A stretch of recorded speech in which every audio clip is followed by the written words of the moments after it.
Hello, everybody. Peter Maravellis here on behalf of City Lights Booksellers and Publishers and the City Lights Foundation.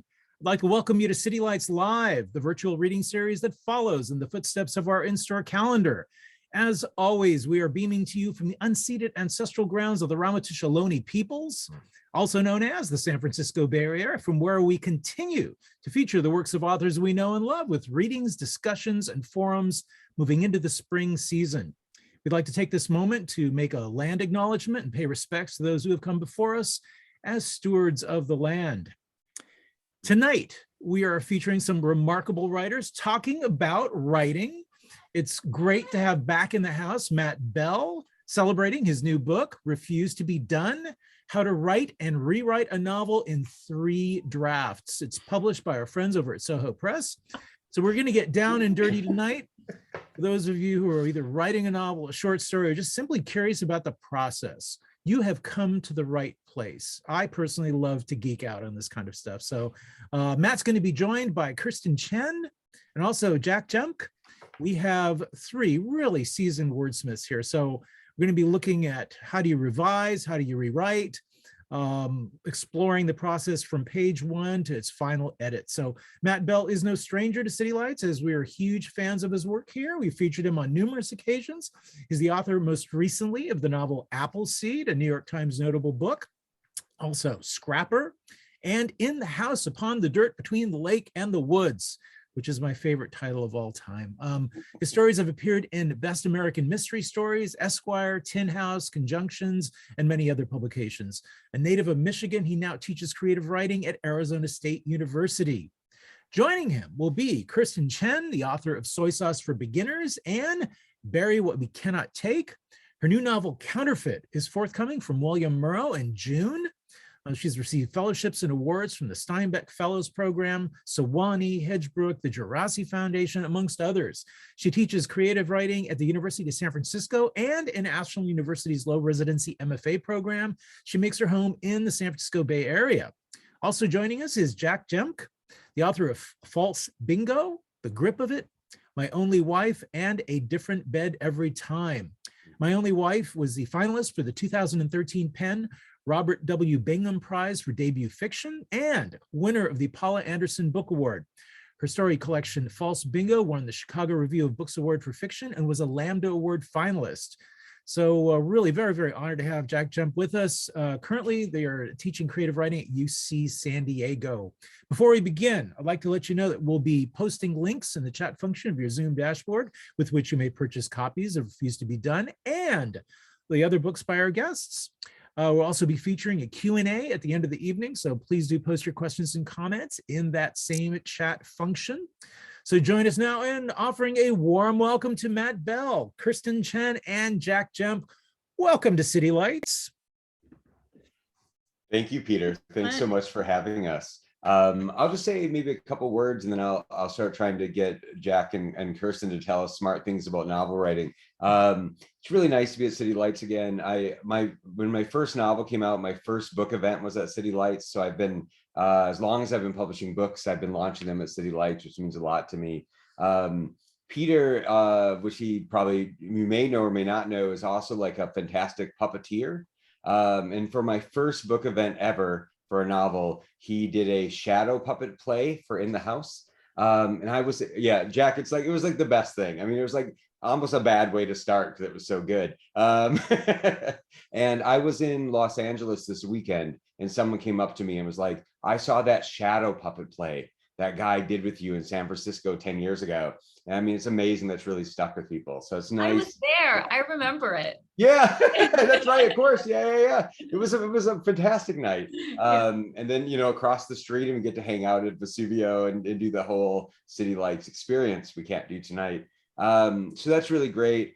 Also, I've been a fan of Jac and Kirstin's forever. It's really nice to get to spend time with them. My brother I saw is in the audience tonight, who is maybe like the huge Jac fan, and it's really great to sort of, my family, I gave them a list of like 20 events I was doing and they said like, oh, we'll come to the one Jac's at. So it's really, really nice to get to do this with you all.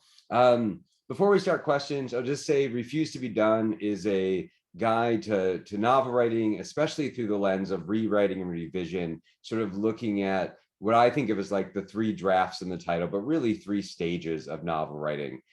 Thinking about the generative revision you do, or I do, during a first draft to sort of keep you going, to keep you sort of discovering your novel. The narrative revision that I do in a second draft, where I try to make the story and the structure the best it can be. And then the third draft, which I always think of as polishing revision. What I really mean is the turn you make from like the writer-based version of the book toward like a reader-based version of the book, something you can send to your first readers or to your editor or to your agent or whoever the next person is. So I think we'll kind of talk through maybe in order, sort of like the way we think through books or the way all of us are writing them.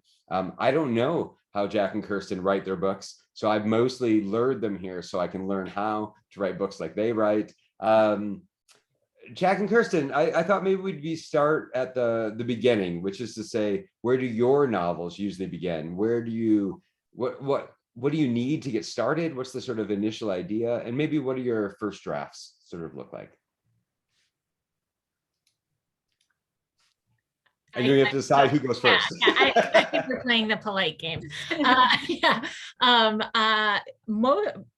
Normally my novels start with a voice. It starts with like a sentence that feels like it somehow it leads to everything else, you know, and sometimes the sentence changes, but I seem to write a first chapter or a prologue or something like that ends up being a kind of guiding light for the voice of the book that you know, can shift and change a little bit, but often remains mostly the same. First of all, I just want to say how much I love this book, Matt, and also how much I learned from it, but also how much felt familiar. Like it felt like a really great balance of that to me, that because it feels like my process might be somewhat similar to yours, but I think you might be far more rigorous than I am, honestly. But my first draft is usually about like following the energy, you know, doing whatever I need to do to stay interested and just kind of including everything I can possibly think of. And I might not know why that thing is there yet. But eventually it will teach itself to me, or it'll get cut, you know, one of those two things. And so I love that quote that you had from Lucy Corrin about how the story is always smarter than you are, because that rings so true to me, that you know, my first draft is always just kind of flying blind, and then you know, and then after that I have to figure out what to do with it. So I'm sorry, I've already forgotten. Did you just ask about the first draft of the book? Is that maybe sort of like where you begin, how the first draft is like? Yeah, so just including everything, and usually just complicating on top of complicating to a point where there's no way for me to get out of it. But eventually I work my way out. But yeah. Kirstin, what about you? Yeah, very similar. I mean, I think for me, and look, I've only done this 3 times, and so I can talk about my three books, but you know, I think for me, a lot of times it stems from an anecdote or an idea. So my most recent book, for instance, the book that I have coming out next month, for instance, is centered around this counterfeit handbag scheme. And actually the idea for it came from a newspaper article that I read in the Washington Post.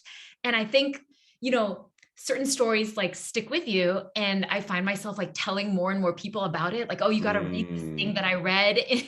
And obviously we're reading all the time. And so those ideas that really are the ones that I say to, like, I find myself telling friends and my partner, those are the ones that I think like, okay, this could be something.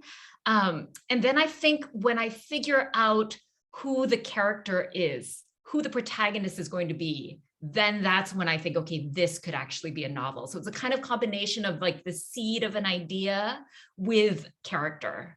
And then very similar to Jac, and also to you, Matt, based on your book, like the first draft is discovery. It's just kind of trying to keep myself interested. It's almost like I think of the first draft as a problem. You know, it's almost like I'm creating a problem interesting enough to hold my attention so that I can then solve it. It's, you know, it's like, I love that. crossword puzzles or something, except I'm also writing the crossword. Same, just like, how do I keep myself interested? There's an E.L. Doctorow quote that I always think about that I'm sure everybody, both of you know, about writing a first draft. Actually, he says this about writing a novel in general, is driving a car through the fog and you can only see 5 feet ahead, but that's all you need to get to the end. And that's really how a first draft feels to me. Yeah, I love that idea of like an interesting enough problem to like want to solve it, right? That sort of like that where you're both, I love that analogy of the crossword that you're also doing that sort of solutions to. That feels immediately right to me, that you're sort of like setting yourself this task that you can't do, and then you sort of learn to do it. It seems to me one of the things that like my students want to know, that I want to know, that many first-time novelists want to know. I'll say, if you're in the audience because you're writing a novel and you're like writing your first novel, that's like a fun thing to put in the chat. Tell us about it. Tell us you're writing your first novel, because I always feel like I'm writing my first novel. I'm trying to write my 4th right now. But I think what many writers seem to want to know, what I would love to know in advance, is that the book you're writing will turn out well. That like the effort you're putting in is like worth doing, and that it's all going to sort of come together. But for me, there's almost no evidence of that for like an extraordinary amount of time, like a weird amount of time. So one of the things that I have to do is forgive myself and then like suspend judgment. Like I don't have to decide right away if it's good or not. And so I was wondering, I can see you nodding, so I know you've had similar experiences, but how do you sort of suspend judgment as you're writing this first draft? And just like cheers to Nicole and Jeff and Lauren and Elizabeth and Megan and Lorenzo in the chat who are all writing their first drafts. We're glad to be writing our next novels with you all. How do we do it? How do we not get freaked out while we're writing a first draft? Please tell me. I think the first thing that was really helpful for me to think about when I was working on my first 2 books was just understanding that none of the pages were wasted, even if I ended up throwing them out, because I needed practice, right? And, I needed to get better as a writer. And so all the wasted pages on the novel drafts that ended up not even being short story ideas, like I just, kept in mind, like, those are going to make me better, even if I don't end up publishing. And there are plenty of pages that I didn't end up publishing. And so that's one thing. And then I think now with a little bit more experience, I kind of trust in my diligence. And like, if an idea doesn't work right away, I think like, well, I know what it takes to get this, it's going to take 10 rounds, 15 rounds, whatever it is. But like, I trust in my work ethic. So I think the combination of both of those things really helps me. Yeah. I want to get like trust in your diligence, like tattooed on my body. Like that's like, what a great line. That's but you can dig your way into a good idea. I really believe. Jac, what about you? I feel like I have a similar situation in that I don't have a lot of the doubt doesn't set in the first draft. For me, it feels like it sets in later, because the first draft, I'm still convinced that I might be able to save it, and it's just kind of fun to be accruing all of I usually call it the critical mass of raw material that you need to kind of move on to the second draft. So to me, I don't have a lot of doubt in the first draft, but I mean, I don't know why exactly, but yeah, I mean, I think that I agree with the idea that, every time I start another book, it feels like I haven't learned anything from the last draft, or the last book project rather. But I realized recently that, because it's just trying to figure out a whole new puzzle, but I realized recently the one thing that I do have is the knowledge that I was able to work through issues before. And so hopefully I'll be able to do it again. Yeah, I think I just want to add to this. Kirstin, go ahead. If I could just add something to that, like I reach a point in every book where I think like, there's no way I'm going to be smart enough to solve this problem. but that's how I know I'm on the right track. Yeah. Right? Like the rights, you know, it means exactly what you were saying, Matt. Like the story is smarter than you are. It's like I hit that point because I wrote a good, I made a good problem for myself. Like you have to stretch to really finish the book. And that's how you know that you're improving as a writer, that this is the right book to be working on for me, you know? Yeah.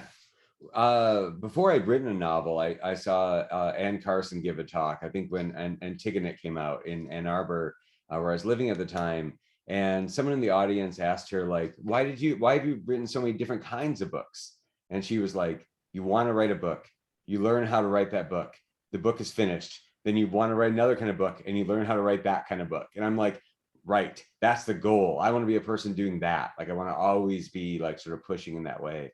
But I think like Jac said, the feeling that you've been through this before is incredibly reassuring. That's the thing. It's hard to convince my novel writing students. When I teach novel writing, I make students start from nothing and write together. So it's like I teach generative novel writing classes. And it's hard to convince them after like a month of work, like you'll solve all of this. Like it will be okay. Like it's going to work out, you know, because you immediately get into the mess and you're like, how do these things go together? How do these parts sort of coalesce?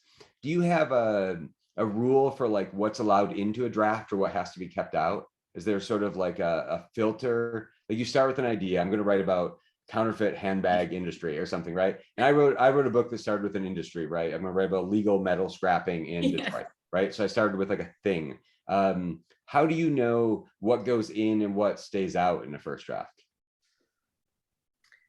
Anything goes in the first draft, I think.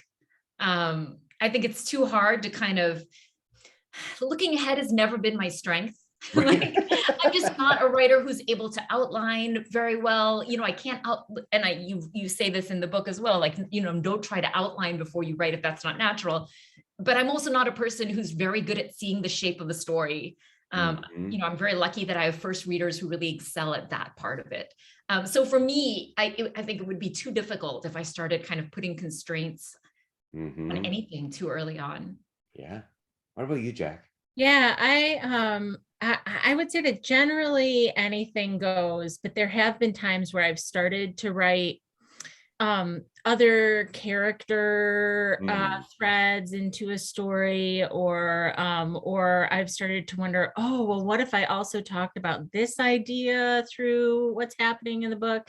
And, you know, I've gotten started and realized that adding that into the mix was going to be the tipping point where the project became too much for me to manage altogether, you know. And so realizing my own limitations and saying, okay, save that for the next project, you know, like, you know, that thing that everyone says about how you just keep writing about the same things over and over again, you know. So I know that there will be some opportunity for something like that in the future if it still feels like it's alive to me.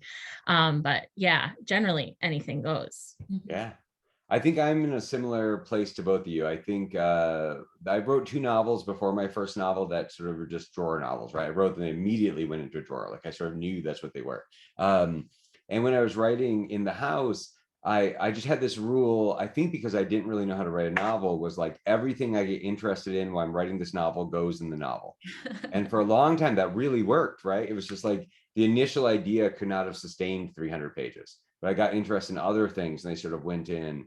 And in my most recent novel, there was like a year where I'm like, I don't know how these things connect. I don't know how these things are in the same book. And sometimes I'd be like, they can't be. There's no way these things are all part of the same novel. But just letting them like live wrongly next to each other made interesting things happen in my brain. You know, it's sort of like your brain starts solving the problem of it. And I find that sort of really satisfying. It's good. I like this so far. We just agree on everything. So that's a useful way to be as a panel. We have no points of conflict. Kirstin already said this, and I think I obviously feel kind of similarly. I'm thinking about like outlining, which is usually like a huge stress for first-time novelists, like how much you need to know before you begin. Kirstin, she doesn't outline. I do outline, but not first drafts. Like, Jac, is it for you? Do you outline ever? Are you just like, I don't outline, but I got this thing out of the closet that I'd hidden from myself for the last. Nice. I've been wondering about this the whole time since we got on. It's great. I do the index card thing. Yeah. So like it's not really scenes. It's kind of more like chunks of character through the novel. But yeah, so I can kind of move them around, or I can cross off different events that happen at different times. And then I get really granular with, thinking about when different themes are appearing in the book, and when certain like key images show up, and if when minor characters appear, so that I can make sure that I'm spacing all of that out, and stars on really like pivotal scenes. But yeah, that's the closest thing that I come to an outline, is just having a big visual representation of the project that I can manipulate manually. Yeah. When do you have this? Is this board made like starting day one, or do you make I start after I have a full draft. Yeah. Yeah. Kirstin, what about you? Like, when's your sort of like whatever structural kind of outlining stuff you do, when do you do it? Do you just outsource it to your smart friends that are good at it? Like, yes, I would like one of those. Probably around draft 3. Like, I don't even feel like I know what the story is until I've written about 2 drafts.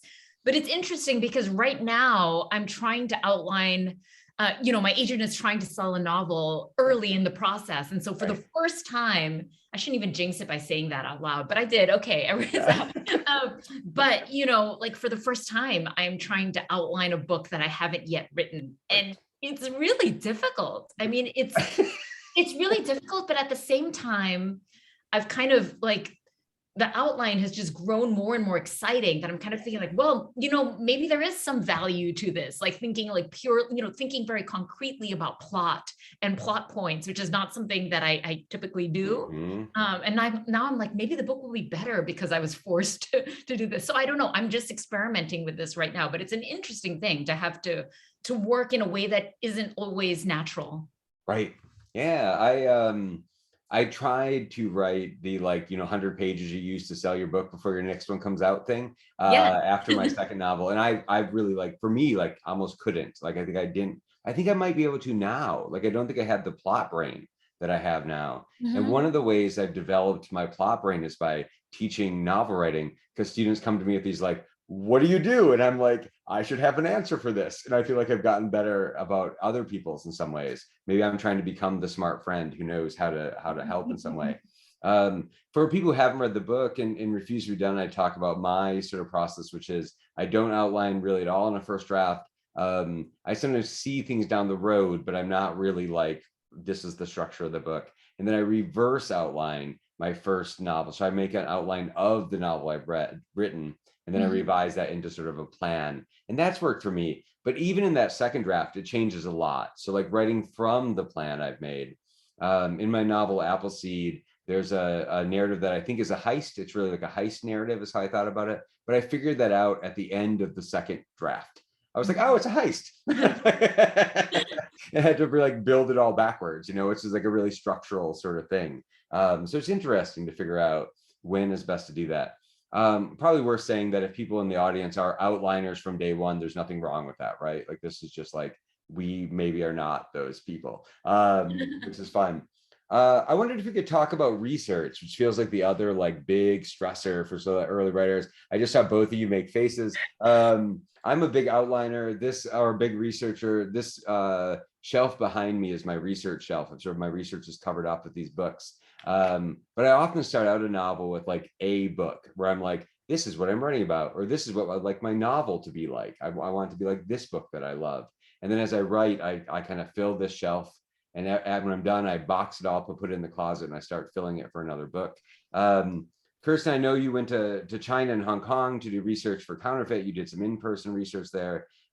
Jac, my remembrance is that your forthcoming novel, Total Work of Art, was also extraordinarily, maybe heavily researched. It's a historical novel, right? I'd love to hear about maybe when in the process you do the majority of your research. Do you do it before? Do you do it in process? Do you at the end? And if you have any rules surrounding your research practices, are there things that this is the best practices for research? Gosh, research is so hard. No, I had a heavy sigh because from the last book that I wrote, What We Cannot Take, is a historical novel set in China in 1950s, and research was the single hardest part of the book. And the reason I sigh is because my third novel, Counterfeit, was actually a reaction to that book. And I said to my partner one day as a joke, the next book I write is going to require zero research. And so it's going to have to be about a topic that I already know about. So it's going to have to be about designer handbags. And then that book grew into a book about counterfeit handbags that ended up taking up a whole bunch of research because I knew nothing about that. And so, yeah, research is inevitable no matter, even if you think you're writing about a topic you know a lot about, research can only help. I think the biggest challenge for me with my historical novel was figuring out when I knew enough to write the book, right? And just kind of, and I still struggle with that. I mean, I think I've made peace with it, but very early on, I figured out that I could not be an expert in 1950s China. Like, people have scholars have devoted their entire careers to studying this. And so then I had to figure out, okay, when do I think I know enough? And it kind of ended up being, do I know enough to visualize the room that these people are in? Can I hear the way that they talk to each other? Can I see the clothes they're wearing? And if I could do that, then that was good enough for me. And I think that every writer kind of finds their boundary differently. Like, I remember reading that Hilary Mantel reads, she wrote Wolf Hall and all these other fabulous books, but that she reads every single thing she can get her hands on, and she doesn't invent until the historical record ends. Whoa. And then, and then there's Edward P. Jones, who wrote the fantastic book, The Known World, and he said he did zero research. Right. So, there's no right answer, but I think that as writers, you have to make peace with the boundary that you land on. Yeah, I love that. Jac, what about you? Yeah, so the book that is coming out next year, which is now called Empty Theater, which don't feel bad about it. It's actually a paragraph long title now, but the short form is what? That's great. You're going like a full Fiona Apple. I love it. It's good. Yeah, but it started with. So thinking about traveling for research, it actually, the kernel of the book started with a trip to, it's about Mad King Ludwig of Bavaria. And he's the one who built Neuschwanstein, the big frothy castle that the Cinderella castle is based on up in the Alps in Bavaria. So it started with a trip to the place that I would end up writing about a lot. So that was actually kind of great, was to have a little bit of knowledge of the place as I was starting to write, because these castles that he built were so important to him and ended up being really crucial settings for a lot of the events of the book. But then I did start reading everything I could get my hands on about him, and then decided that I was equally interested in several women in his life, and he was queer, so none of these were love interests. They were all kind of either friends or professional acquaintances. And so then I thought, oh, okay, well, the book is going to be about him and these 4 other women. And so then I read everything I could possibly read about all of them too. And wrote 3 of the 4 other storylines, and realized that Cosima Wagner was a storyline I couldn't. This is an example of one of the things where I realized I cannot possibly take this on. Like, I can't take on Wagner's full legacy if it also includes Cosima, because she was more anti-Semitic than Wagner was. And so I was like, I can't write this book with like accounting for her behavior, So yeah, and now the book is actually just hit Ludwig and his cousin Sissy, and the other people are kind of in the background of the scenes, but yeah, so I was reading a ton, and then I did go back. I was lucky enough to get a 6-week residency in Bavaria. And I was able to go to a lot of those castles again, and then go over to Austria and Hungary as well, because his cousin was Empress of Austria and Queen of Hungary. So yeah, so that was really great. But reading your book, Matt, I do wish that I had waited even longer, maybe, to go back to the places that I was writing about for, again, and when I had a full draft of the book, because at the time I was still writing the first draft, because your point about, kind of going to this place and confirming what you know, and being able to like take in the details that you need to take in at that point, feels really true to me, and feels really like that would have been the better use of my time, of my research time, and the better way to incorporate that into the book. Whereas I feel like in some ways I kind of stressed myself out trying to make things as historically accurate as I could from the get-go, when really I could have eased off a little bit earlier. Yeah, it's such a tricky, maybe it's that confidence trick we're talking about in the first draft. Like, the research can give you confidence, but also like the amount of research it takes to like have that confidence is like really high. Where if you just sort of make it up as you're going along for a while, then later you can sort of fill in a certain way. Jac was mentioning in the book, I talk a little bit about my Detroit novel. The novel begins and ends in the Packard plant in Detroit, which is a 3.5 million square foot abandoned auto plant in the center of Detroit. And I lived in Michigan. I lived near Detroit, but not in Detroit. I went to school in the outskirts of Detroit. But I had not been to this place, and I visited like 2 years into the book. I think I had like a full second draft, and it was like visiting a dream I'd had. Like, I sort of had this like very bizarre sort of experience there, that I was just trying to see what my character had experienced. My brother, who's in the room with me, is an architect, and he actually went with me on that research trip. I was writing about these buildings in Detroit, and I brought his like architect brain with me. And it was really amazing to have that next to me, to sort of see the things I wouldn't see because I didn't have that thing.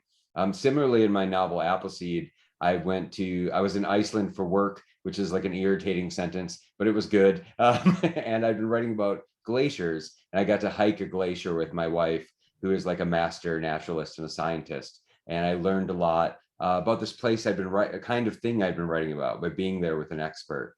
But I, of course, do most of my research in books. Is probably true of most of us, I did for my novel Appleseed like an incredible amount of climate research and science research, trying to get these things right. I think I was briefly one of the world's foremost experts on CRISPR, like genetic engineering. I'd read everything. I was like, I probably could have done it for like a week. It didn't last very long, but there was a minute where I was like, I really knew. And one of the things that I was trying to pick what research mattered and what didn't. And I think that like some of the historical stuff from my book didn't matter that much, because I had muddied the historical thing by changing my protagonist a little bit. But the climate science felt like it had to be right. Like, if I was going to say something about climate change, it had to be sort of correct. And the real gratifying things after the book came out was like watching people at like big climate publication or science publications like think on top of the book, because the science was like good enough to sort of hold that. And I was like, okay, that's right. The thing I yelled at for research was that I said someone knit a quilt in the book. And I got an email that was like, you don't knit quilts, you sew quilts, you quilt quilts, you make quilts, but you don't knit them. And I tried to complain about that email on Twitter, and like Textile Arts Twitter came after me and was like, you're wrong, you're the person who should back down here. And I feel really good that the main thing I got wrong in my 500-page novel was how you make quilts. Seems fine. I'd be curious to know about this for you all. One of the things people also seem sort of stressed about in first drafts or writing novels first time is feedback, when you get it, what you want from it. I'd just be curious when you show pages to other people and what you want from them when you're doing it. Yeah, I think I've been extremely fortunate with my early readers. And so I have one in particular, Matthew Salas's, who I know you, Jack and Matt both know, and probably others in this room. And he's, he's a reader that we've known each other since grad school, and he's someone who just whose feedback I really trust. But on top of that, his strengths are my weaknesses. And so I'm extremely lucky in that way. And so I think because of our relationship, he is the one person that I will show a true first draft to. And so both of us have this system where we send each other, when we're drafting our books, we send each other 1,000 words a day via email, and we just reply with a thumbs up or thumbs down. No comments. The idea is to kind of just like make it something that we can actually keep up with. Like, because like if you have to give feedback, that takes a lot of time. And all you really need to know, or all I really want to know in a first draft is this good enough to keep going? And so that's what thumbs up means. And if it's thumbs down, it just means go back and rewrite. It doesn't just mean, but I just, that's a sign that, those 1,000 words you can go back and rewrite. And for me, it is the most freeing way to draft, because it just makes the stakes feel so low. It's 1,000 words. If it's not good enough, I'll go back. It just kind of simplifies the whole process. And if I get enough thumbs up in a row, then I can get to the end of a draft that way. And it's a system that really works for us. I love that you two are just doing like gladiatorial combat. It's just sort of like. Well, we were like, how do we make this like not so much work for each other? That you could actually do it every day if you're indeed writing every day, which is not always the case. Yeah. But I want to know how you feel on the thumbs down day. Right. But that's the thing. I would die. I would just quit. You have to find the right person. That's like, if my partner did that to me, I would, we wouldn't still be together. Like, it has to be, you have to have the right side. And look, thumbs up, thumbs down may not work for everyone. Right.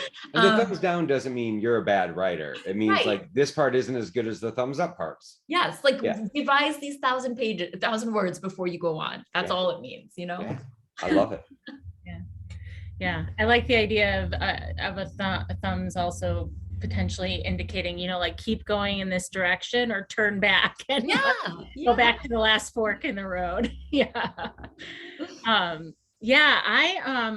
feel like I've done 1,000-word exchanges with people before. That seems like the magic number, either on a daily or sometimes in lean times a weekly basis. And that's been good to kind of like get myself to recommit to a regular practice. But in general, in terms of actually like reading and responding to the work, I feel like I usually am kind of protective with my drafts and save them until, well, I think part of it is me not wanting to use up my favors with people. And wanting to make sure that I'm making good use of their time. And so I don't want to show them a draft that I already know how to fix, what they're going to tell me needs to be fixed, right? Like, I want to fix all the things I already I know how to fix. And then when I am not sure what I need to do, but I can tell that it's still not quite right, that's usually when I show it to people. And people have helped me a lot. Like with the grip of it, Aaron Birch solved that book for me, honestly, by telling me some really hard advice about it, and I sat on it for a week and was like, no, I can't do that. It's a book without that, and then I realized he was right. And then with this most recent book, the writer Amanda Goldblatt was really, really attentive to a draft at a certain point that ended up being so helpful.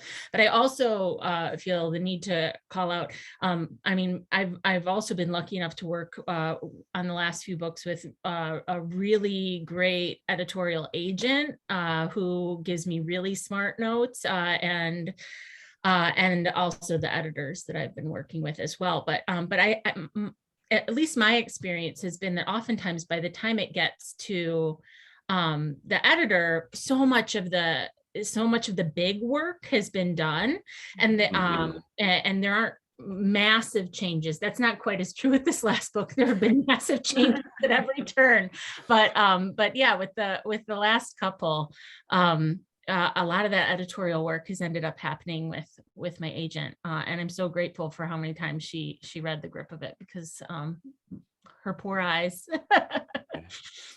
I was briefly in a writers group with both Aaron and Amanda, so I know this particular like genius group you might maybe be part of, which is nice. I'm like a really, really late feedback person. Like the truth is, I think everything that's in Refuse to Be Done, I don't show it to anybody until I've done all of that, which is like extreme lateness. That's way later than normal people. I think maybe an unhealthy lateness. And I think for me, it's part of like my books sound like bad ideas. And so like I can't expose them to people early. Like if I wrote my agent and I was like, as I, a book I wrote and said, I'm going to do a mythological retelling of Johnny Appleseed. If Johnny Appleseed was a faun and maybe it's also about climate change, he'd be like, don't. Maybe he wouldn't, but I worry he would be, and I would get crushed, right? But I think I have different kinds of feedback as I go. Like I have friends that I share interests with. There's an environmental philosopher I work with that we spend a lot of time together, like drinking on Wednesday afternoons. And like we kick around the ideas of the books a lot, right? Like we're working on similar things. And I've also been thinking about how much teaching is part of my like not needing feedback, because I'm with I can see one of them in the participants list right now. I'm with these great MFA students and really smart writers. I get to talk about writing. I get to talk about process with people. That sometimes means I don't have to show them my pages, because I'm getting like how do you write a novel? How do you sustain writing a novel? How do you be an artist? Kind of like feedback, even if it's not on like my sentences. And then I'm like Jac, like I want at the very end, I want like people to take as far as I could go and then help me go further. I love being edited. I'm so grateful for the amazing editors I've had in my life that I really want to take it to that stage. I'm going to ask one more question, but I know there's a couple questions in the chat I'll scroll up for, but if you have questions for the group of us, for anyone in the group, put them in the chat and I'll ask them in a second. One of the things I did not anticipate somehow, because maybe I'm not smart enough to see it in this book tour for Refuse to Be Done, the question people really want to know is, how do you know when you're done? It's the only thing people really want to hear from me is like, when can I stop? And so what I'd love to hear from you two is, how do you know when you've hit that place where like, it's time to send it to my agent, it's time to like, it's now somebody else's like thing to shepherd, like you've done your major work on it? To be honest, like I depend a lot on external feedback. It's really hard to tell on your own. It just is. I mean, I think I also I do get to a point where I get really, really sick of the book, and I can't, and I just can't, like, I can't, like the idea of looking at it one more time kind of weighs on me. And so maybe a combination of those things, that's kind of that's a signal to me, like, okay, maybe I've taken it as far as I can go. Yeah, like a combination of like despair and a good friend. Yes. Right? Like, yes. Jac, what about you? Yeah, I think that sounds about right. It helps someone else telling you that they think that it's ready. Yeah, it definitely helps. But I think for me, sometimes it's a certain amount of intuition, or it's like a surrender, where you're just like, this is the most I can do with this. Like I really, whatever else I have to learn, I've got to learn it on the next project, because there's like a point of diminishing returns, I think. Yeah. There's like maybe 2 points for me. One is like, and this is in Refuse to Be Done too, like there's like a point where I'm like, it's good. And then there's some things I do to like really push, like these sort of late stage things. But I really liked your idea of like, I have to learn the rest of it on the next book. I think every book I start writing, I'm like, it's about these 10 things. And at the end of the first draft, I'm like, it's about these 5 things. And like later, I'm like, it's about these 2.5 things. To the end, I'm like, it's that one thing. Cool. I'm going to write more books. And the real joy is that you are going to write more books. Like that's the reason to sort of keep coming back to the sort of the well in some way, I think, in that way. Let's take some questions. Are you game? We'll take some questions. Yeah, that's it. I'm going to roll back a little bit and ask a couple that are a little farther up. There were a couple questions about outlining, of like, what is an outline if it's not written before the start? And we say more about the post-draft outline. Can I, like, if there is an outline that's useful to you in your process, what does it look like? What do your outlines look like? Or what do your structural notes look like? I mean, obviously, Jac, you're showing us the board behind you, but like, or Kirstin, maybe you want to start, but like, what's sort of a useful kind of outline for you? What is it accomplishing?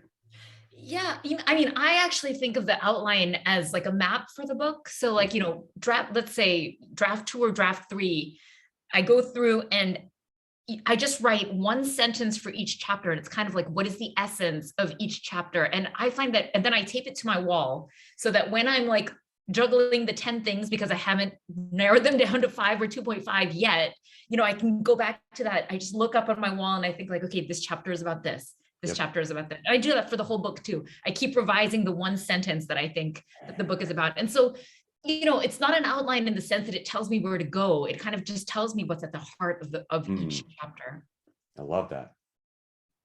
Yeah, I think another way of maybe thinking about the cards that I put up on the wall is I also think a lot about those arguments at the start of the chapters of Blood Meridian, Matt. Yeah, love the argument. And so, yeah, if there are people who aren't familiar, at the start of all of those chapters, Cormac McCarthy writes, I mean, you could read it almost as like a little fragmented paragraph or something where it just sort of between bullets says each of the things that will happen in the chapter coming up, where location changes and action changes. And so I feel like, or major events rather. And so I feel like that's essentially what I'm putting on the cards. And actually, I feel like sometimes, which I'm not saying this is a good thing necessarily, but the outline is a way, or the cards, or these kind of arguments that I sometimes put into a Word document,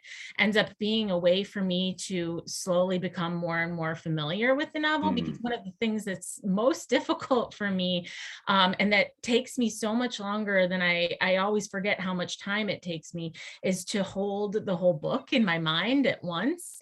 And so to have this kind of shorthand document or map on the wall where I can remind myself of what's happening, when, and to who, is a way of trying to learn the book. Because it's always startling to me how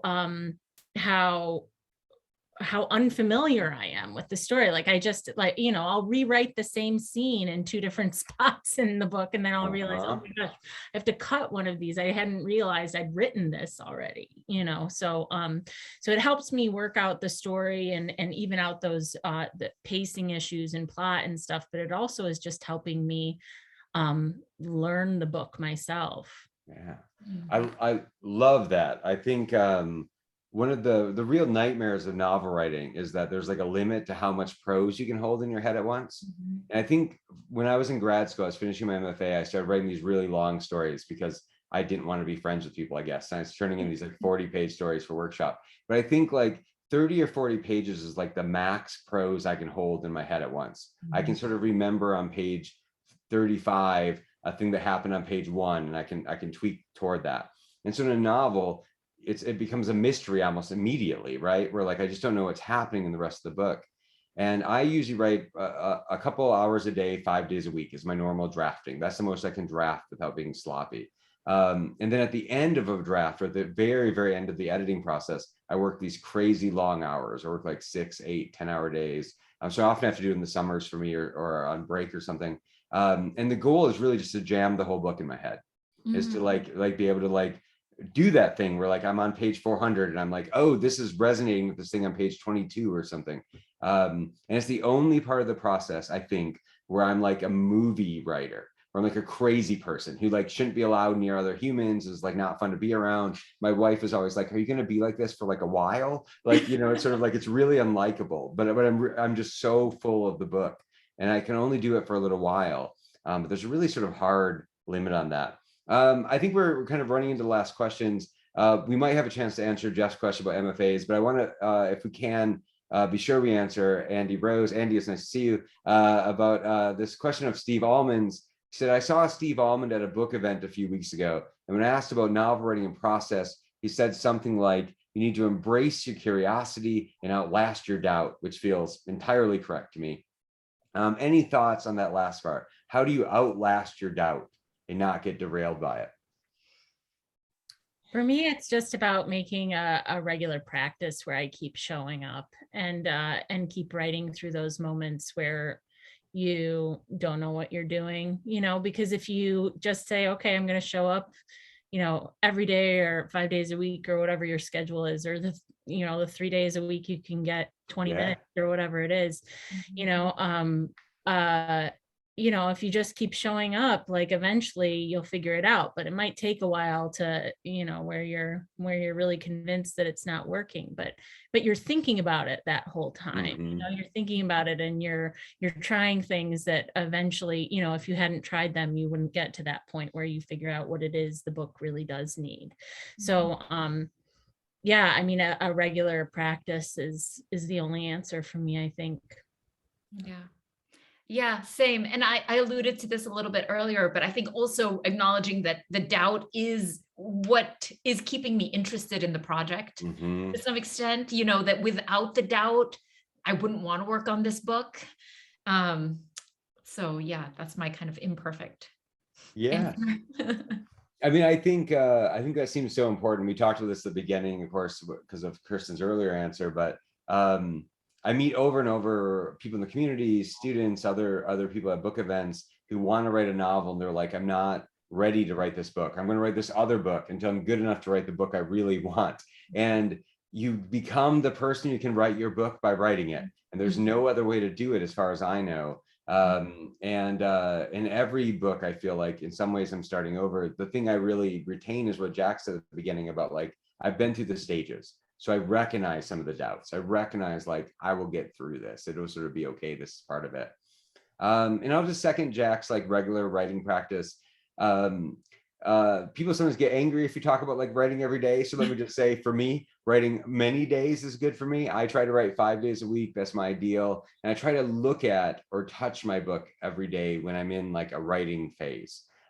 Even if it's tweak a sentence, even if it's open it up and just like look at the document and like literally read some of it. The times I lose faith in my book is when I'm longest from the draft. I haven't looked at the draft in 2 months. I'm like, that must be a bad book. And it's very hard to get back into. But if I'm touching it and I'm sort of thinking about it, then it usually stays present in my mind in sort of engaged way.